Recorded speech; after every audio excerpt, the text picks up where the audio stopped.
انشاءاللہ ساتھ ہی ساتھ آپ کو ایک ایک حوالے سے آگاہ کرتا چلا جاؤں گا۔ آگے بھی آپ کو بتا چکا ہوں، یزید کو ہم حضرت حسین کے مد مقابل سمجھتے ہی نہیں ہے۔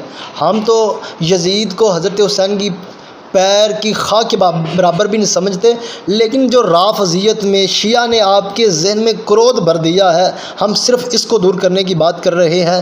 ہم بات کریں گے اب امام ابن تیمیہ اپنے زمانہ کے مشہور مورخ، اپنی کتاب المنہاج السنہ جلد نمبر 2 صفحہ 252 میں امام ذہبی کا بھی یہی ارشاد ہے۔